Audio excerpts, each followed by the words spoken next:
이번 시간은 수익 비용에 대해서 보도록 할게요. 여기서는 수익 인식 기준을 복습 차원에서 여러분들이 이해하셔야 되는 거예요.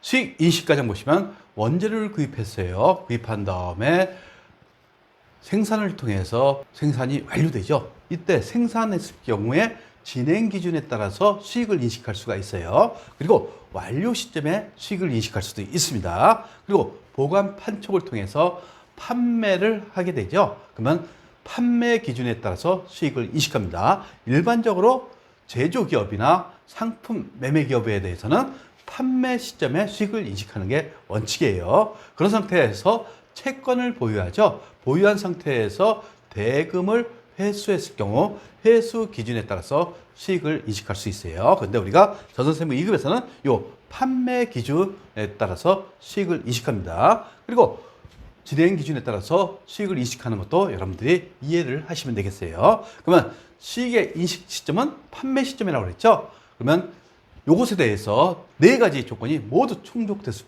경우에 수익으로 인식합니다. 즉 판매자가 구매자에게 제한을 넘겼어요. 이럴 경우 유의적인 위험과 보상이 구매자에게 이전돼야 됩니다. 판매자에게 계속 있으면 이것은 수익으로 인식할 수 없어요. 결국 구매자 책임하에서 그 재화를 관리해야 된다는 얘기죠. 그리고 판매자에게 소유권이 있을 적에 그 재화의 판매에 대해서 통상적으로 행사하는 정도의 관리나 효과적인 통제를 판매자가 하지 말아야 됩니다. 만약 판매자가 했을 경우에는 이것은 판매라고 할 수 없겠죠. 그런데 만약 이런 경우에 우리 구매자가 효과적인 통제를 다 했어요. 이럴 경우에는 판매로 인식할 수가 있어요. 다만 리스 같은 경우 판매자가 계속 관리해 주는 경우가 있죠. 대표적인 게 정수기 이런 게 있습니다. 이것은 정수기에 대해서 리스는 판매로 하지 않죠. 계속 관리를 하면서 효과적인 통제를 했을 경우에는 수익으로 인식하지 않습니다. 그리고 이것은 우리가 공부했어요. 수익 금액을 신뢰성 있게 측정, 그리고 외상으로 팔았을 경우에 경제적 효익의 유익 가능성이 매우 높아야지 재화 판매 시 수익으로 인식하게 돼 있어요. 그리고 하나 중요한 게 있죠. 만약 수익 금액을 신뢰성 있게 측정했어요. 그런데 원가를 신뢰성 있게 측정할 수 없으면 수익으로 인식하지 말라는 얘기입니다. 따라서 발생할 원가를 신뢰성 있게 측정할 수 있을 경우에 수익을 인식하라. 만약 원가를 신뢰성 있게 측정할 수 없을 경우에는 선수금으로 회계 처리하게 돼 있어요. 그래서 구체적 사례를 봐갖고 진행 기준을 여러분들이 알고 계시대요. 그래서 기본적으로 알고 계시는 분도 있겠죠. 즉 건물을 짓는다고 가정합시다. 그래서 건물 공사를 100억에 수조했어요. 2년간 공사를 한다고 가정하시면 1차년도에 진행률이 40%다. 이럴 경우에 100억에 40%니까 40억 수익을 인식합니다. 2차년도 진행률이 60%가 되겠죠. 이때 60억 수익을 인식합니다. 보통 작업 진행률에 따라서 기간별로 수익을 인식합니다. 보통 근데 원가 투입 비율에 따라서 수익을 인식한다는 거. 결국 원가 투입 비율이 작업 진행 정도를 정확히 나타낼 수가 있어요. 즉 이 건물의 원가가 50억이라고 가정해 봅시다. 근데 첫 회전도 20억을 투입했어요. 결국 50억 중에서 20억이니까 40%의 진행률이 되는 거죠. 따라서 보통 원가 투입 비율에 따라서 수익을 인식한다. 그리고 예를 들어서 용역의 제공, 그 다음에 건설형 공사, 즉 예약 매출이라고 생각하시면 되는 거예요. 이런 거에 대해서는 진행 기준에 따라서 수익을 인식하게 돼 있어요. 그리고 작업 진행률은 이렇게 계산되죠. 총 공사 예정비에 아까 50억 갖고 짓는다 그랬죠. 그것을 얘기하는 거예요. 그리고 1차년도에 20억 투입했어요. 그러면 1차년도 진행률이 40%가 되는 겁니다. 그래서 작업 진행률에 따라서 수익을 인식한다. 이게 진행 기준입니다. 그리고 수익 인식 요약 보시면 우리가 재고 자산에서 다 배웠던 내용입니다. 위탁 판매, 시형 판매, 그리고 상품권. 그리고 상품권은 재화를 인도하고 상품권 회수한 시점이 되는 거죠. 만약 상품권을 팔았어요. 이럴 때는 어떻게 회계 처리한다고요? 선수금으로 회계 처리한다는 거 여러분들 다 알고 계실 겁니다.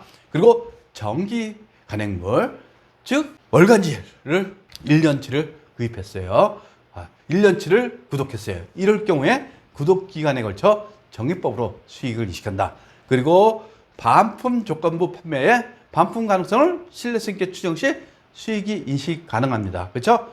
그리고 설치 용역 수수료, 이것도 마찬가지로 용역 매출이죠. 그러니까 진행 기준. 그다음에 공연 수익에 대해서는 입장료를 의미하는 겁니다. 행사가 개최되는 시점에 수익으로 인식하는 겁니다. 그리고 광고 관련 시 방송사는 광고를 대중에게 전달하는 시점 언제입니까? 즉 KBS면 본 방송에 광고가 하는 시점이 되겠죠. 그리고 광고 제작자는 이것에 대해서 광고를 제작하겠죠. 이것도 마찬가지로 용역 매출이라고 생각하시면 되는 겁니다. 그래서 진행 기준에 따라서 수익을 인식하게 되겠다는 거. 그다음에 수강료, 당연히 강의 기간 동안 발생 기준에 따라서 수익을 인식하는 겁니다. 그리고 재화나 용역의 교환, 동종 재화는 수익으로 인식하지 않아요. 그리고 이종 재화의 경우에는 판매 기준에 따라서 취득한 재화의 공정가치로 수익을 인식한다는 거. 우리 유형자산에서 교환취득에서 배웠죠. 따라서 그거에 반대된다고 생각하시면 되는 겁니다. 만약 취득한 재화의 공정가치가 불분명할 경우에는 제공한 재화의 공정가치로 수익을 인식할 수가 있다는 것을 여러분들이 이해하시기 바랍니다. 그래서 중요한 것은 수익 인식 요약을 여러분들이 이해하셔야겠어요. 그 다음에 비용 인식 기준 보시면 직접 대응이 있죠. 직접적인 인과관계를 파악할 수 있는 거. 대표적인 게 매출원가, 판매 수수료, 매출 운임이 있어요. 그리고 간접 대응이 있어요. 이때 체계적 합리적 배분, 대표적인 게 감가상각비하고 무형자산 상각비가 되는 겁니다. 그리고 기간 비용, 이것은 수익하고 직접적인 관련이 없어요. 이럴 경우에는 예를 들어서 기간 비용화한다 이런 표현을 합니다. 그래서 대표적인 게 광고 선전비가 있죠. 매출액과 매출원가, 그리고 재조경비, 판관비, 이것은 다 배웠던 내용입니다. 그리고 영업의 손익도 여러분들이 다 아시는 내용이겠죠. 근데 예제를 한번 통해서 영업의 손익 중에서 외환 차손익하고 외화 환산 손익을 보도록 할게요. 지금 미국 ABC 은행으로부터 $10,000 환율 1,100원, 이자율 10%, 만기 6개월, 현금 차입했다. 그러면 여러분 맨 처음에 달러로 분기하시면 되겠어요. 차변에 현금 $10,000, 여기에 환율이 1,100원이죠. 1,100원을 곱하시면 1,100만 원이 되는 겁니다. 그 다음에 단기 차입금도 마찬가지예요. 1,100만 원이 되는 거죠. 그리고 두 번째 보시면 미국 ABC 은행으로부터 차입한 $10,000에 대하여 기간 경과분 이자 $250를 계산한다. 그리고 기말 환율로 평가했어요. 그러면 이자 비용 차변에 $250, 1,200원 곱하시면 되는 거죠. 그리고 대변에 미지급 비용 하면서 1,200원 곱하시면 되는 겁니다. 그리고 단기 차입금에 대해서 환산 손익을 계산하시면 되는 거죠. 환산 손익 부채죠. 그리고 공유가액이 $10,000에 지금 기말 환율이 1,200원이에요. 그러면 1,200만 원이죠. 근데 장부가액은 아까 1,100원으로 했죠. 결국 부채가 늘어났어요. 얼마만큼 늘어났어요? 100만 원만큼 늘어났죠. 따라서 손실이 되는 겁니다. 따라서 차변의 외화 환산 손실, 대변의 단기 차입금 이렇게 하시면 되는 겁니다. 세 번째 보시면 ABC 은행의 차입금 $10,000하고 이자 $500를 보통 예금 계좌에서 송금받아 환율은 1,150원이라고 되어 있어요. 결국 외환 차손익에 대해서 상한가액 $1,250, 즉 미지급금 이용하고 장부 금액 $10,000하고 $250 요거에 대해서 지금 얼마? 1,150원으로 상환하는 거죠. 그리고 장부에는 얼마로 돼 있어요? $1,250에 대해서 1,200원 돼 있어요. 이것을 계산하시면 지금 부채가 줄어들었죠. 따라서 51만 2,500원의 만큼 외환 차익이 발생하는 겁니다. 그러면 단기 차익금 상환 시간 $10,000예요. 그리고 전년도 평가 환율이 1,200원이었었죠. 따라서 단기 차입금은 1,200만 원이 되는 겁니다. 그리고 보통 예금 $1,500죠. 이자 $500입니다. 미지급 비용으로 잡았던 게 $250, 단기 이자가 $250. 그래서 1,150원으로 곱하시면 환율이 1,150원이죠. 이것을 곱하시면 얼마? 1,200, 75,000원이 되네요. 그리고 미지급 비용은 $250인데 언제 전년도 평가했었죠? $1,200. 이렇게 돼 있어요. 그리고 이자 비용 250달러죠. 이것은 지급 시점 환율 1150원을 적으시면 되는 겁니다. 그러면 대변이비죠. 따라서 51만 2,500원이 외환 차익이 나타나는 겁니다. 그래서 달러나 엔화가 났을 경우에는 달러 또는 엔화로 직접 한 다음에 환율을 적용하시면 쉽게 분개하실 수가 있습니다. 그리고 제외 손실하고 보험책이 있어요. 이것은 총액주에 따라서 회계 처리한다는 거. 즉 매출액하고 매출원가도 이것도 마찬가지로 총액주에 따라서 회계 처리하죠. 똑같다고 보시면 되는 겁니다. 그럼 예제를 통해서 보도록 할게요. 공장 건물 취득가액 1,000만 원, 감가상각계획 얼마? 300만 원. 화재로 소실됐다. 그리고 주식회사 한국화재 보험료를 청구하다. 단기의 감가상각비를 고려하지 않는다. 결국 건물 대변으로 하고 감가상각누계 하면서 700만 원이 지금 재손실됐어요. 이것은 영업의 비용 700만 원이 되는 거죠. 그리고 두 번째 보시면 보험금액 800만 원을 지급했다는 통보를 받았다. 이렇게 됐어요. 결국 입금된 게 아닙니다. 따라서 차변의 미수금 하면서 대변의 보험 차익 이렇게 회계 처리하시면 되겠어요.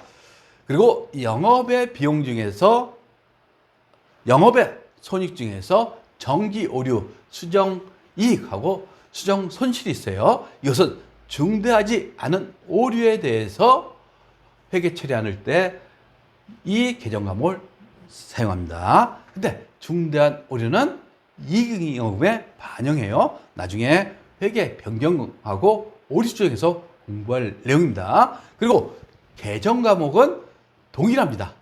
다만 영업의 손익상이냐 아니면 이익잉여금이냐 요 차이가 되는 겁니다. 따라서 중대하지 않은 오류, 일반적으로 전산세무 2급에서는 중대하지 않는 오류에 대해서 회계 처리하는 문제가 나올 수가 있어요. 그러니까 이거에 대해서 영업의 비용 또는 영업의 이익을 여러분들이 이해하시면 되겠습니다.